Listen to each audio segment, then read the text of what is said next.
Hi, guys, and welcome to Real Horror. I'm Ty Turner. And I'm Hannah Selector, and together we're carving out a fresh perspective in the horror genre and trying to creep it real. Oh, heck yeah. That sounded perfect. That was awesome. Okay. We came up with that tagline, and we worked really hard on it, and we're proud of it. So proud. Yeah, this is kind of like an introduction video to our channel. We wanted to hop on here and tell you what we're about, who we are, and what we're doing. Like I said, I'm Ty Turner. If you're watching this, you might know me from my other YouTube channel. That's about it, I'd imagine. I'm Hannah Selector. I am primarily a podcaster. I think the last time I was on video for anything was like Christmas morning when I was 8. So this is all terribly new and nerve-wracking for me, but I'm excited to talk about horror in more ways with more people. It's going to be so much fun. That's right. It's going to be very cool. How did you get into horror initially? So I guess it was just kind of always around, not in the sense that my parents were horror-y people, just that I kind of gravitated towards reading creepier things when I was a little bookwormy kid, and then just evolved from there. I think probably got super into it in middle school and high school when it became like the fun thing to do at sleepovers or social gatherings to try to watch horror stuff. And I was like, oh, this exists outside of books. This is awesome.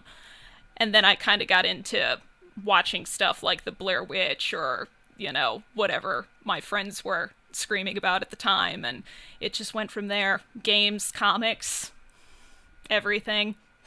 Decorating a whole room of my house. That's very cool. Yeah, what about you?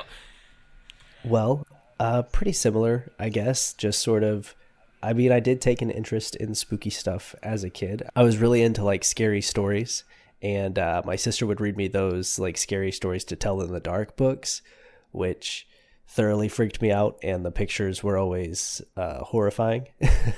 But like I always continued to, ask her to read them to me. I also had an aunt who would read us Stephen King, like short stories, not the super intense ones, just like I guess the ones that she deemed the most kid-friendly, but that was at a pretty young age too. Yeah, I used to get freaked out really easily. Like I was always really scared of anything horror-related as a kid. I guess that's normal, but I was kind of sick of it. And when I was in like 3rd or 4th grade, I watched Final Destination 3. Oh my god! And yeah, definitely too young to be watching that. I think I snuck it. Like I think my parents had rented it, and then like I watched the DVD of it, but luckily there was like the behind the scenes stuff, and so I was like, well, if I just watch this stuff and how it's made, like it'll scare me less and I'll see that it's fake. And so I did, and it was like just the coolest thing that I had ever seen. They had, these heads rigged up with bags of blood in them that would puncture, and this stuff that was just so interesting that I had never seen before. And that kind of started this long kick of renting horror movies and watching the behind the scenes of them that really got me into like movies in general as a kid. That's cool that like your love of filmmaking and the horror thing are intertwined. That's awesome. You got me thinking about like video stores in the 90s now, and how that's like not a thing that you get to do anymore, like sneak behind the beaded curtain or whatever is hiding all the scary movie covers. They used to put like those at our little tiny hometown video store. It was like a plastic shield, I guess. That's where in the front scary of the movies covers. Well, yeah, they'd cover the lower half of the VHS cover, but I would always kind of like pick up the boxes to kind of see and hope that my mom wasn't looking and be like, that's not appropriate, don't look at those. That's cool. Yeah. I honestly don't remember that about them, but I would go to like the movie store every week, like on the weekends, and we'd rent movies to watch throughout the week. And I don't know, my parents were just like, okay, if you like these horror movies, I guess that's what you're into. I don't know, they'd get them for me, so that was cool. Yeah, it's funny. My parents would have censored movies, but I don't think they knew about, like, the books that I was picking up at the library or whatever. As long as the cover didn't look too weird, then they were like, whatever. Of course, Scary Stories to Tell in the Dark is, like, made for kids, but it's pretty darn scary anyway. Yeah. As a kid, I would get scared by stuff that was, like, patently not supposed to be a horror thing, I think. Like, I think people remember E.T. as this endearing, like, childhood movie, and it's like a classic. It scared the shit out of me as a kid. That's Could not, reasonable, though. could not look at E.T., could not look at anything. And then I snuck downstairs one night while my parents were watching The Red Violin, because I played the violin, and I'm like, oh, this movie's clearly made for me, but it's about a violin that's been varnished in blood. Whoa. And I couldn't tell them that I was, like, upset about it because I Oh, wasn't yeah. supposed to be sitting on the stairs watching the thing, so just quietly nursing this anxiety about, like, death violins. Oh, a few no. years. Dang. But now nothing gets to me, so it's fine. Whoa. You know, that's how I felt until I started getting back into like horror video games. Oh, I was like, you're nothing so scares right. me. And then I play these games and I'm like, I can't do it. I cannot do this. It's the immersion factor because you're like Oh, yeah. focusing on what you're doing with your, or at least I am, your hands and your whatever, and then it's oh shit. 'Cause, Oh, yeah. you just played Outlast like a couple weeks ago or something. I did. I finished all three of them like in like 3 or 4 days. Ooh, And a few years back, whenever the Resident Evil, I think it's called Biohazard, the one that's like totally different from all the other ones, yeah. they had that in VR, and I played that whole thing in VR, and that was so freaking scary. And like, I Oh, don't man. get scared of movies, but I had a hard time getting through that one. Dude, that opening scene in VR would have fucked me up for sure. Yeah, I just played, but yeah, Even the then. scary wife. Yeah, and opening disgusting refrigerators. Like, Yeah. ugh. Great game. But yeah, you're right. Horror video games, and like probably if you snuck up on me in a haunted house, I am capable of being startled. Oh 'Cause yeah. I am a person. I get So, spooked in haunted houses too. I work at one in the Halloween time, and like just to go back to my spot, I just walk with my head down as fast as I can. And everyone in there, you know, nobody knows that I'm scared, so sometimes people will come out of nowhere and I'll jump. are there like really awful teenagers Yeah. who try to? Yeah, that would be the scariest part for me. That was like the priest getup that I saw once, right, with the Yes. crosses under the eyes. Yes, Yeah, appropriate. I was crying blood. Yeah, I breathe fire at the haunted house. They're actually opening it for Valentine's Day, so I'm about to go back and breathe and spin a fire staff. So that'll be fun. Okay, Valentine's Day, cool. I mean, I'm all about it. Horror all year long. I just, what's their game? What's their angle with the scary Halloween or scary Valentine's Day? I'm not sure. I think it's just maybe a fun date night activity for couples as is kind of the angle they're going at. I was thinking of that like Bill Hader gif or GIF or however you say it, where it's like "Mark me down" is scared and horny. Maybe it leads to maybe it Who leads to knows? some Valentine's Day fun. Yeah, it Neat. gets their adrenaline going. They're like, we got to get this out somehow. Yeah. So our show's called Real Horror. I feel like I gotta ask and we gotta tell. What's the first horror movie you ever saw? Oh, wow. That's a good question. E.T. doesn't count. E.T. doesn't count. I think it was probably The Ring, but I didn't Okay. watch the entire thing as a kid. I think it was another one of those where someone else was watching it and I was just like watching glimpses of it. And then I saw like Samara looking very dead and I was like, no thanks, no more. So I saw a little bit of The Ring as a kid. That one stuck with me. Yeah. All right. That's fair. What about I you? like it. It was the Blair Witch Project, Sweet. like That's so every cool. child of the 90s. Yeah. But I never saw the viral marketing. Of course, as a kid, I probably wouldn't have cared about like the commercials and the advertising, but I hear that was a big element of what made it such an effective horror movie at the time. That Oh, they yeah. were 'Cause really going people- hard about that. This is real. This shit is Everyone real. was convinced that they were real. Like they went so far Yeah. to, you know, they had like the real town and all this stuff on there, and like something I don't remember completely, but something with like phone numbers that you could really call, and it would be like their voicemails or something. I remember the Blair Witch Project coming out. I didn't watch it as a kid, but I remember my grandparents being like, "This really happened." Like, oh, these Oh my god. people like really went out, because literally everyone for a long time believed Yeah. it was real until it did come out, and then I remember them talking about, oh, it was all fake. They did it just to sell the movie. And so like I didn't see I didn't see the movie as a kid, but I still was like exposed to the effect that it had on people. Yeah. I wonder if people were really pissed, because nowadays people would be Yeah, really, really they would pissed. be up in arms. So I don't mad. know. And Probably. I think it took place in North Carolina, which is where I live now, but I grew up somewhere else. But I was like, huh, I should look back on that and see exactly where they were doing all of that viral That's marketing. cool. Yeah. Yeah, there are a lot of creepy ass woods here, so makes a lot of sense, I guess.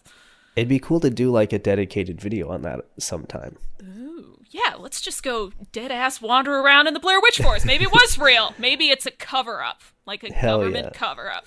Whoa, this is getting deep. I know. So okay, a little peek behind the curtain for our viewers. We actually filmed this intro video once already, and we did a sort of spooky gift exchange. And this was around Halloween time, and our first episode was going to be up on Halloween, which shows you this is, something we've been working on for a while, Oops. if nothing else. But we had some problems. We had some spooky stuff happen. So we both packed up these boxes of like fun Halloween stuff that's also sort of like local to us because I live in Arkansas and you don't.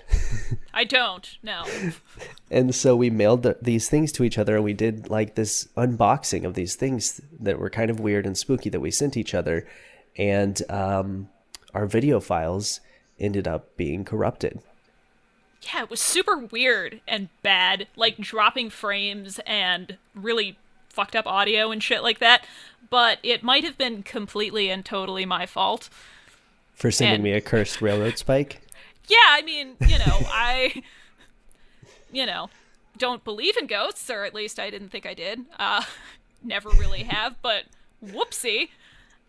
It may have just fucked up our audio recording. Meanwhile, Ty, being just like a sweetheart, is sending me little, rubber rats that now live on my desk, and I sent him a railroad spike from a bridge where a bunch of ghost hunters and previously a bunch of passengers died. So, whoopsie. Which is so cool that I have that. I should have gotten it out. I'm going to grab it.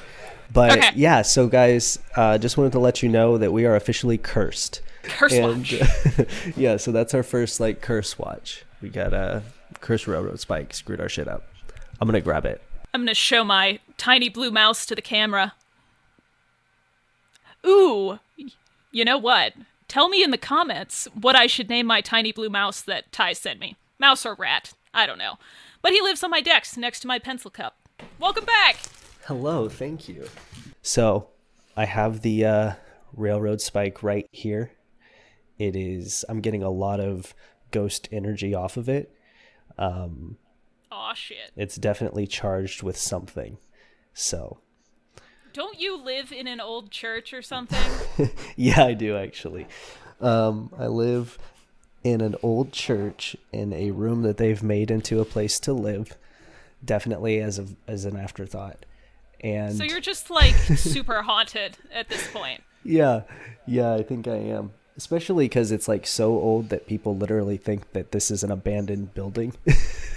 And like kids will, not children, but young teens will come and like make out on my porch, and I'll be like, you guys gotta go. I live here. All right, Yeah. So that's good. kids are weird. What a good spot to make out. Old haunted church. Right. Whatever. Right. Yeah, and the rest of the building they just use for storage. So it's just like me in this one room, and then all these rooms that are like closed off with a bunch of stuff in them. Ooh, I don't even want to think about what kind of stuff is in those storage rooms. Yeah, I know. I'm like, there's probably some old hymns in here, some hymnals. I don't know, some weird Those like walls have seen things. crosses with like a way too realistic Jesus on it. That's like got the blood painted. That's like too far for me when I see. Well, that if stuff. anything flips upside down, that's the deal. Yeah, then we have a problem. Or Right, maybe exactly. a solution. Who knows? But yeah, so we got the cursed railroad spike, which is awesome. And so that's our curse watch segment. But we also have plans for other segments and other types of videos in the future as well. We do. Oh, let's see here. What do we got? Oh crap, I've forgotten the snazzy names that we came up with for our stuff. Me I think too. Ty and I had like a 3-hour meeting in which we vomited puns at each other That's until accurate. we kind of narrowed it down to like 5 specific ones. Well, we're calling these Serial Chill. I Serial do remember Chill. that. Yes. I just remembered that one. Yep. Yeah, which is what we're doing now. We'll just be chilling and chatting about horror stuff. You know, we'll probably take suggestions from what you guys would like us to chat about, because, you know, God forbid we do that stuff on our own, like come up with ideas for videos on our own. Why would we do that? What else was there? We're going to have some more formal content as well, some videos that are a little bit more put together and informative. We'll be trading lecture jackets back and forth as whichever one of us is interested in that particular topic will take the lead and sort of guide the other one through there. Because we actually have pretty different horror movie interests, which is great. Because if we were co-hosts of a show and we both like the same thing, it wouldn't be any fun and you'd never hear anything else. So That's true. I'm looking forward to learning more about genres that I don't pay as much attention to, and like the filmmaking side of stuff, because I don't know jack shit about filming, which is why the lighting in here is... I'm sure it's lovely. It's not, but thank you. Excuse me. Well, I'm kind of stoked exactly for the same reasons. Like, there's so much in the horror community and genre in general that you know about that I have no idea about. And actually, our next video and our first sort of informative one is going to be a history of horror, where Hannah's going to take me back through the years of horror and where it came from. And I'm super excited to learn about that stuff. Spoiler alert, it started almost in the church. Wow. Yeah. That checks out. Because, you know, there's nothing more horrifying than misguided religious zeal. That's lovely. I know, that right? should be on a shirt. So yeah, guys, this is who we are and this is what we're doing. And this is real horror. So come back and see us. Hannah, do you have any closing remarks? Stay away from haunted railroads, but definitely come watch Haunted YouTube series, because we're excited to do it. That's sick. So we're looking forward to making videos for you guys and seeing what the future has in store. Thanks for watching. And creep it real.